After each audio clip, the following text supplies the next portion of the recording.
Hello bachcho, let's see this question. The question says the amplitude of a transverse wave on a string is 4.5 centimeter. The ratio of the maximum particle speed to the speed of the wave is 3.1. What is the wavelength of the wave? तो question में हमें दे रखा है कि एक transverse wave है जो कि एक स्ट्रिंग पर ट्रैवल कर रही है। कुछ इस तरीके का हमारा ट्रांसवर्स वेव होगा।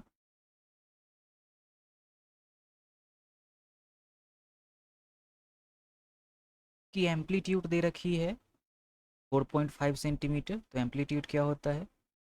Maximum displacement of the medium mean position से। तो ये हमारा एम्पलीट्यूड होता है।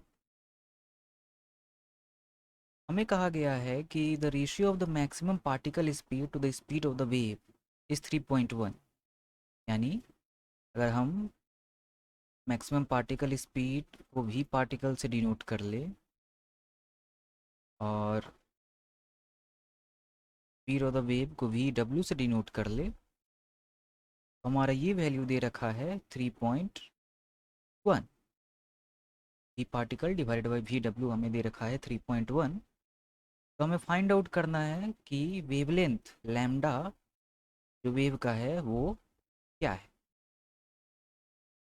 तो इस क्वेश्चन को सॉल्व करने में जो की कंसेप्ट हम यूज करेंगे वो हमारा होगा wave on a stretched string. Stretched string पर वेव्स कैसे ट्रैवल करते हैं, मोस्ट डेफिनेटली ट्रांसवर्स वेव कैसे प्रोपेगेट करते हैं, इसी को हम इसी कॉन्सेप्ट का यूज करेंगे। चलिए हम सबसे पहले देख लेते हैं कि ट्रांसवर्स वेव जब किसी स्ट्रिंग पर ट्रैवल करता है तो स्ट्रिंग का कोई पॉइंट है वो किस तरह से मूव करता है। मान लिया कि ये हमारा ट्रांसवर्स वेव है, ये कुछ ऐसे मूव कर रहा है और हम इस पॉइंट की बात करते हैं। पॉइंट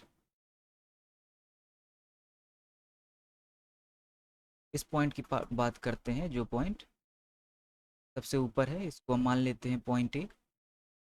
पॉइंट ए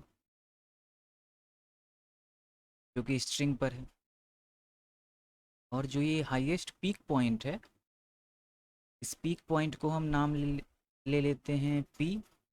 और ये जो टोटल डिस्टेंस है वो हमारा ए है। सिमिलरली नीचे ए डिस्टेंस पर हम इस पॉइंट को नाम ले लेते हैं इसका पॉइंट के। तो ये जो हमारा पॉइंट ए है, चलिए इसका नाम पॉइंट बी ले लेते हैं क्योंकि ए तो एम्पलीट्यूड होता है, तो बी ले लेते हैं। तो ये जो हमारा पॉइंट बी है वो इनिशियली अपने मेन पोजीशन पर रहा होगा जब स्ट्रिंग फ्लैट होगी। अब जब इस पे वेव ट्रैवल करना शुरू किया होगा स्ट्रिंग पर, ये जो हमारा पॉइंट बी है वो ग्रेजुअली पॉइंट पी की ओर बढ़ा होगा। और जैसे जैसे टाइम बीतेगा ये हमारा पॉइंट पी तक पहुंचेगा, पीक पॉइंट तक पहुंचेगा। उसके बाद वेव जब आगे ट्रैवल करेगी, टाइम आगे बीतेगा, तो ये जो हमारा पॉइंट बी है वो स्लोली नीचे आने लगेगा ये पीक पॉइंट से, और ये अपोजिट डायरेक्शन में ट्रैवल करने लगेगा। और ट्रैवल करते करते फाइनली ये पॉइंट के तक पहुंच जाएगा। फिर से यहाँ से इसका डायरेक्शन चेंज होगा इसके मोशन का, और फिर से ये ऊपर की ओर ट्रैवल करने लगेगा और फिर से ये पॉइंट पी तक पहुंच जाएगा। इस तरह से स्ट्रिंग के एक पार्टिकल का स्ट्रिंग पर किसी भी पॉइंट का मोशन होता है ट्रांसवर्स वेव जब उस पर ट्रैवल करता है।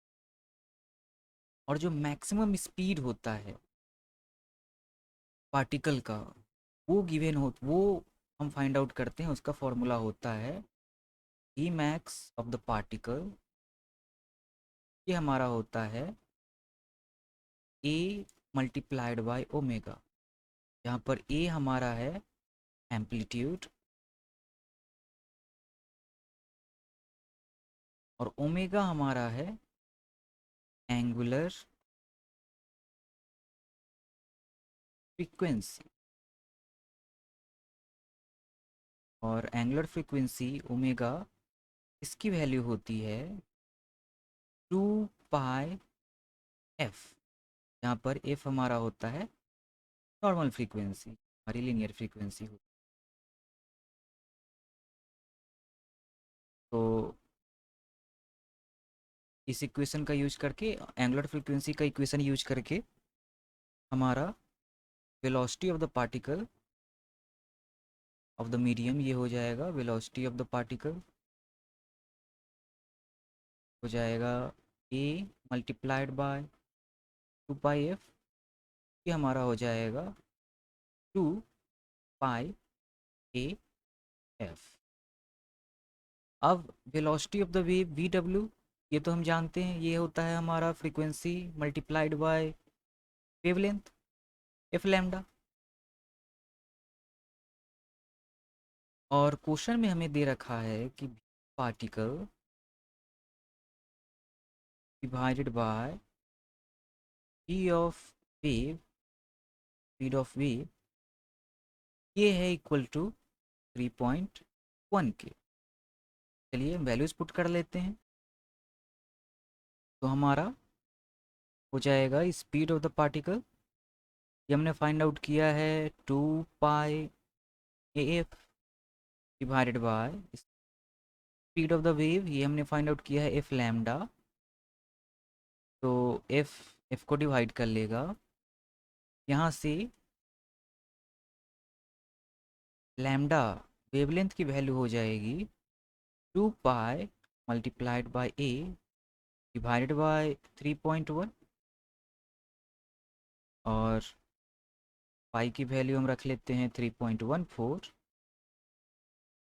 और ए एम्पलीट्यूड की वैल्यू हमें 4.5 दे रखी है क्वेश्चन में, डिवाइडेड बाय 3.1 सेंटीमीटर की, एम्पलीट्यूड हमने सेंटीमीटर्स में रखा है। तो इसको हम सॉल्व कर लेंगे, यहाँ से हमारा वेवलेंथ आ जाएगा 9.12 सेंटीमीटर, और यही हमारा रिक्वायरमेंट है क्वेश्चन का। चलिए ऑप्शन मैच कर लेते हैं कि कौन सा ऑप्शन है 9.12 सेंटीमीटर। तो हमारा ऑप्शन सी है 9.1 सेंटीमीटर, ये ऑप्शन हमारा करेक्ट होना चाहिए। Hope you understood it well, best of luck.